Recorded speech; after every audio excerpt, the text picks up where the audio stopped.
अस्सलाम वालेकुम नाजरीन। आज 27 जनवरी 2026 है और दिन है मंगल का। इमरान खान साहब की सेहत के हवाले से अब एक कंफर्म्ड इतला सामने आ रही है और वो ये है कि इमरान खान साहब की जो राइट आई है उसमें कोई मसला पैदा हुआ है। एक बीमारी होती है जिसको कहा जाता है CRVO, central retinal vein occlusion.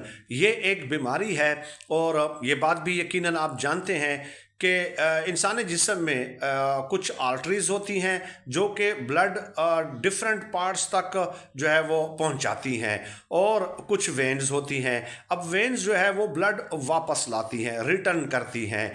तो इमरान खान साहब की जो राइट आई है उसमें एक वेन जो है वो मुतासर हुई है और उसका बुनियादी फंक्शन फिर यह है कि इससे आई साइड जो है वो बैडली डैमेज हो सकती है। गोया इमरान खान साहब का जो रेटिना है उसमें मुसलसल फ्लूइड जमा हो रहा है। पानी अगर हम सादा अल्फाज में कह दें तो वो जमा हो रहा है और इसके अलावा ब्लड क्लॉटिंग भी इस बीमारी में होती है। तो यहाँ पे ये भी इंफॉर्मेशन और ख़बर सामने आई है कि पिम्स डॉक्टर के एक टीम ने वहाँ पे विज़िट किया था 16 जनवरी, 19 जनवरी और 21 जनवरी को, यानी कि ये गुज़श्ता 2 हफ्तों में 3 बार चेकअप किया इमरान खान साहब के इस मसले का। लेकिन उसमें जो डॉक्टर आरिफ साहब हैं उन्होंने तो साफ साफ इनकार कर दिया कि यहाँ पे इनका ट्रीटमेंट नहीं हो सकता। बाकायदा इनको 3 इंजेक्शंस लगने हैं, 3 महीनों का ये कोर्स होगा और अगर 3 महीने ये इंजेक्शन लगने के बाद भी ये मसला प्रॉपरली हल नहीं होता तो फिर इनकी लेज़र सर्जरी भी हो सकती है। तो डॉक्टर्स ने तो ये कह दिया कि यहाँ पे इनका ट्रीटमेंट बहरहाल नहीं हो सकता, लेकिन जेल इंतज़ामिया बज़िद है कि इमरान खान साहब का इलाज जो है ये जेल के अंदर ही किया जाए, क्योंकि ज़ाहिर है इमरान खान साहब की आवाज़ से, इमरान खान साहब के नाम से, उनकी तस्वीर से, उनके वीडियो से इस कदर खौफज़दा है ये पूरा निज़ाम।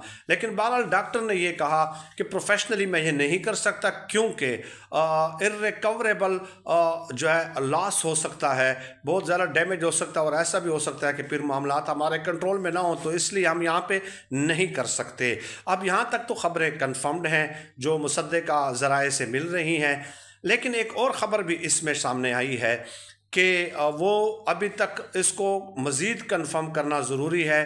पूरी तरह वो मुसद्दिक़ा इत्ला नहीं है, लेकिन कुछ ज़राए ये बताते हैं कि इमरान खान साहब को 24 और 25 की दरमियानी रात यानी कि 12 बजे के बाद तकरीबन पिम्स हॉस्पिटल लाया गया और पिम्स हॉस्पिटल में उनको ये इंजेक्शन लगाया गया है। अब ये जो दूसरा हिस्सा है इसको मज़ीद कन्फर्मेशन बाकी है और ऐन मुमकिन है कि ऐसा किया गया हो। ज़ाहिर है इसमें तो कोई इतनी बड़ी बात तो नहीं है कि रात 1-2 बजे अगर आप लाते हैं किसी को इन्फॉर्म किए बगैर और अचानक हंगामी तौर पे अगर ये फ़ैसला होता है तो ये ऐन मुमकिन है। कुछ ज़राए इसको कंफर्म कर रहे हैं और कुछ ज़राए जो कह रहे हैं कि इसकी मज़ीद हम तस्दीक कर रहे हैं। तो बहरहाल ये इमरान खान साहब की सेहत के हवाले से एक अपडेट थी जो मैंने आपकी खिदमत में पेश करना ज़रूरी समझा और इससे आप अंदाज़ा लगा सकते हैं कि इमरान खान साहब अपने पार्टी रहनुमाओं के ज़रिए आज तक ये ख़बर बाहर नहीं ला रहे कि मुझे कौन सा मसला है, जेल के अंदर बीमारी है नहीं है, बल्कि जो जाते हैं उनसे यही कहते हैं कि मैं बिल्कुल ठीक हूँ, आप बाहर जाकर यही बताएं। तो गोया इमरान खान साहब ने यह तय किया है कि ये अमलन उन्होंने ये साबित किया है कि नवाज़ शरीफ और उनमें फ़र्क क्या है। वो जो जाली वोट जमहूरियत का चैम्पियन बनता है, कायदे इनकलाब, कायदे जमहूरियत जो आज बनता रहा है, बिलीव में इमरान खान साहब ने जेल में रहकर इनके बखिए उधेड़ कर रख दिए हैं। मुंह छिपाते फिर रहे हैं पूरी नून लीग वाले कि ये इमरान खान साहब क्या कर रहे हैं। एक एक दिन जो वो जेल में गुजार रहे हैं उतने ही दिन जो है नवाज़ शरीफ के ज़ख्मों पर गोया नमक पाशी होती है कि वो जब जाते हैं तो दुनिया जहान की सारी बीमारियां इनके अंदर पैदा हो जाती हैं। ये शहबाज शरीफ साहब देख ले, अपोजिशन में थे तो अदालतों में कई साल तक नहीं जाते थे कि कमर में दर्द है, और आज हमने नहीं सुना कि जब से वज़ीर आज़म बने हैं कि इनके कमर में दर्द हुआ। और ड्रामेबाजी इस ख़ानदान पे, इस शरीफ ख़ानदान पे ख़त्म है।